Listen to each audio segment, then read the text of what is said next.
नमस्कार मित्रों, आज हम भूगोल के मोस्ट इम्पोर्टेंट क्वेश्चन के बारे में जानेंगे।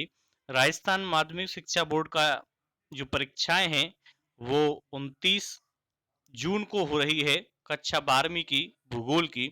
तो उससे संबंधित जो महत्वपूर्ण प्रश्न हैं उनका हम अध्ययन करते हैं, जिससे विद्यार्थी बड़े आराम से, आसानी से इस विषय की परीक्षा को अच्छे अंकों के साथ में पास कर सकें। देखिए, कुछ महत्वपूर्ण प्रश्न जैसे मैं लाया हूं। संभववाद है, नवनिश्चयवाद है, आपका जनसंख्या घनत्व है, जननांकीय संक्रमण सिद्धांत है। ये 4-5 महत्वपूर्ण प्रश्न हैं। इसके अतिरिक्त और भी महत्वपूर्ण प्रश्न हैं जो आपको हर नेक्स्ट पेज पे अलग अलग प्रकार से बाकायदा डिस्क्राइब रूप से समझाए जाएंगे। लेकिन इससे पहले मैं उन मित्रों से निवेदन करना चाहता हूं जिन्होंने अभी हमारे चैनल को सब्सक्राइब नहीं किया है, वो कृपया करके सब्सक्राइब करें हमारा YouTube channel Shailesh intelligent classes. तो हम आज का अध्ययन शुरू करते हैं और आपको बताते हैं कि देखिए, संभववाद के जनक बिडाल डी बिलांस हैं।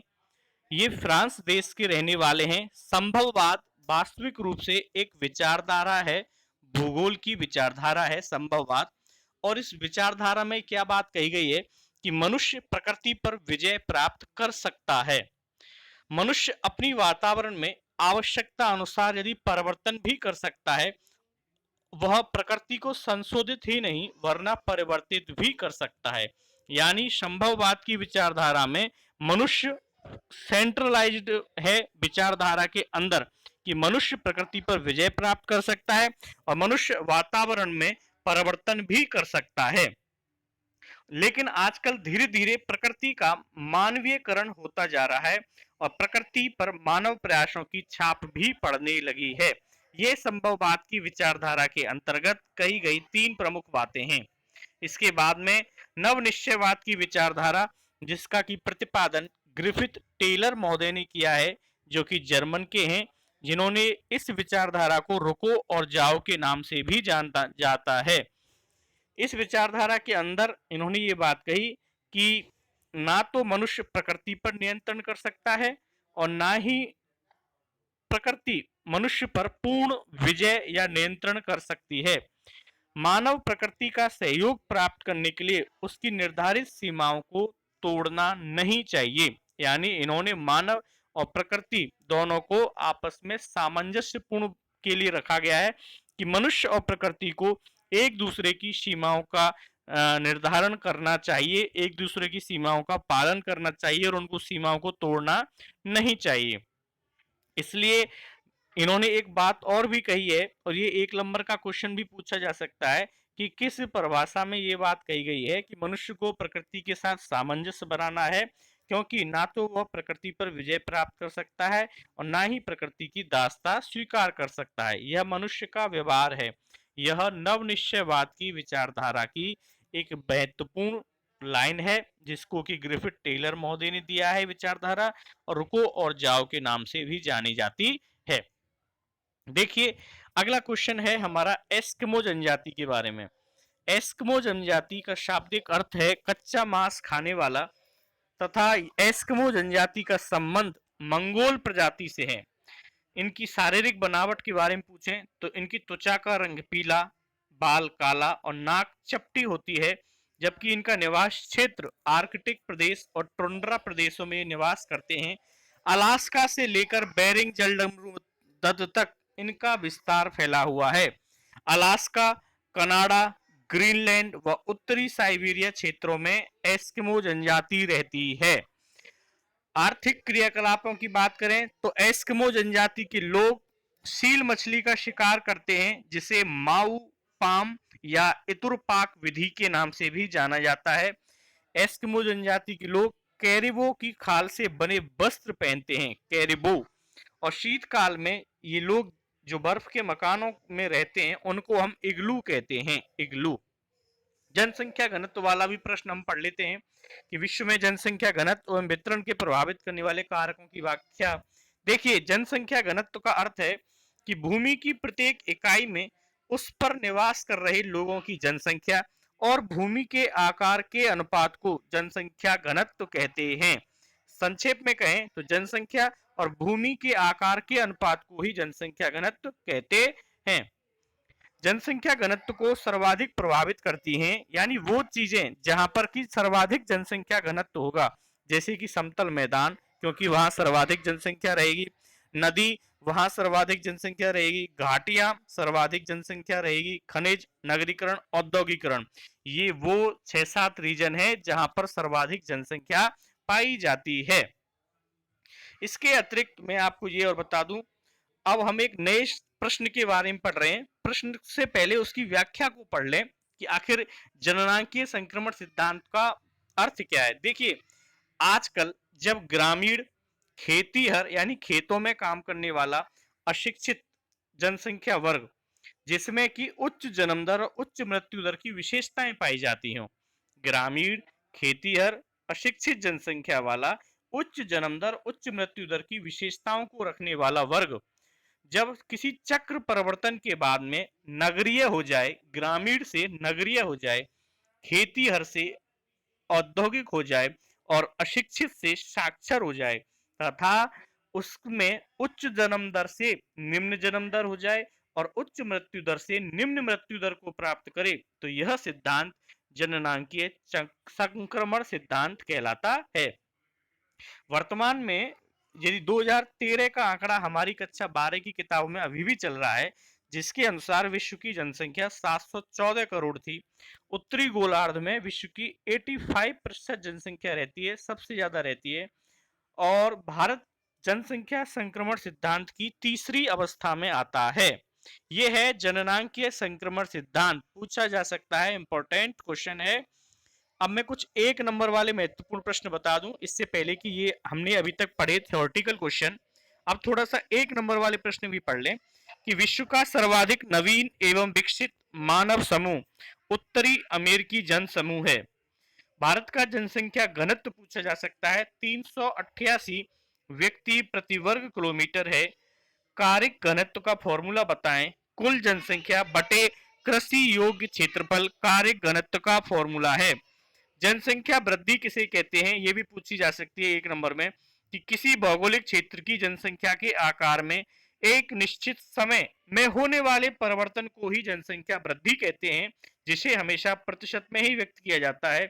जबकि पोषण घनत्व क्या ज्ञात करने का फॉर्मूला जनसंख्या बटे भोज्य फसलों, यानी जिन फसलों को खाया जा सकता है जो भोजन के योग्य हैं, पोषण घनत्व जनसंख्या बटे भोज्य फसलों के क्षेत्रफल का अनुपात पोषण घनत्व कहलाता है। विश्व में 100% साक्षरता वाले 4 देश हैं, जापान, ऑस्ट्रेलिया, डेनमार्क और फिनलैंड। विश्व की 48% जनसंख्या ही नगरों में निवास करती है। ग्रामीण अधिवास किसे कहते हैं, उनके प्रकारों के बारे में बताएं। ये एक थ्योरेटिकल क्वेश्चन है, पूरा बड़े नंबर का प्रश्न है, आ सकता है 4 या 5 अंक का क्वेश्चन हो सकता है। तो देखिए, ग्रामीण अधिवासियों के बारे में बता दूं कि आदिवासियों के निवासी या अपनी उपार्जन के लिए मुख्य रूप से विदोहन पर निर्भर करते हैं। यानी जो आदिवासी लोग होते थे वो अपनी उपार्जन यानी अपनी जीवन जीने की क्षमता के लिए मुख्य रूप से विदोहन यानी जमीन से कुछ खोजने या खोदने पर निर्भर करते थे। उनकी जो बस्तियां होती थी उनको हम ग्रामीण अधिवास कहते थे। जैसे ग्रामीण अधिवास में सघन अधिवास होता है, जब ग्रामीण व्यक्ति उपजाऊ मैदानी भागों और समतल जमीन पर निवास करे, जैसे गंगा के मैदान, सतलज के मैदान, मालवा के पठार, नर्मदा घाटी, तो ये सघन अधिवास के उदाहरण हैं। जबकि प्रकीर्ण या एकांकी अधिवास क्या है का अर्थ है बिखरे और छितरे हुए अधिवास ही प्रकीर्ण या एकांकी अधिवास कहलाते हैं। जबकि मिश्रित अधिवास सघन अधिवास और प्रकीर्ण अधिवास के बीच के अधिवास को कहते हैं मिश्रित अधिवास। कोटा का जिले का खुर्द गांव, वो भी सांगो तहसील में आता है, ये मिश्रित अधिवास का उदाहरण है। और पल्ली अधिवास एक दूसरे से अलग किंतु एक ही बस्ती में बसे होते हैं, ऐसे अधिवासों को हम पल्ली अधिवास कहते हैं। जैसे पर्वतीय प्रदेशों में निकली घाटियां और खनन वाले क्षेत्र पल्ली अधिवास के उदाहरण हैं। यहाँ मैंने आपको चित्र के रूप में बताया है कि तारा व ग्रामीण अधिवास के प्रतिरूपों का चित्र बनाएं। ये प्रश्न पहले भी आया है मित्रों। इस प्रकार के चित्र को आप देख लीजिए कि तीर प्रतिरूप या तारा प्रतिरूप के चित्र को पूछा जा सकता है आपकी बार की राजस्थान माध्यमिक शिक्षा बोर्ड की परीक्षा में। इसलिए आप चित्रों को बड़े ढंग से अच्छे प्रकार से समझ के जाएं, याद करके जाएं, तभी नंबर आएंगे। नहीं तो फिर पूछते रहना कि सर नंबर कहाँ चला गया आपका।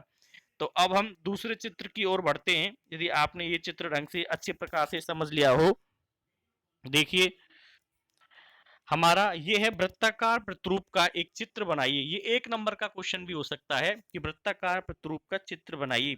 तो आप दिए हुए चित्र को बड़े गौर से देखें। एक वृत्त है और वृत्त के चारों ओर ये जो आपको आयताकार सी चीजें बनी हुई हैं, ये आयताकार प्रतिरूप ही ये घरों के निशान हैं जो कि यहाँ पर दिखाए गए हैं।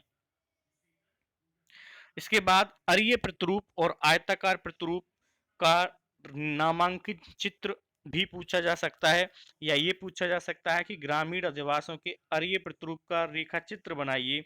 तो आप देख रहे हैं ग्रामीण अधिवास के अरीय प्रतिरूप का रेखा चित्र। बड़े ध्यान पूर्वक देखें जिससे कि आप इस प्रश्न को सही कर सकें। इसके बाद हम आपको कुछ बताते हैं, कुछ महत्वपूर्ण चीज कि ये प्रश्न भी थ्योरेटिकल में बड़े क्वेश्चनों में पूछा जा सकता है कि अम्लीय वर्षा के कारण बताइए। देखिए ऐसी वर्षा जिसके जल में सल्फर डाइऑक्साइड यानी SO2, नाइट्रिक ऑक्साइड यानी NO2, कार्बन डाइऑक्साइड आदि गैसें जब जल में घुल जाएं तो उसे हम अम्लीय वर्षा कहते हैं। अम्लीय वर्षा का जो pH है वो 5 से 2.5 के बीच होता है।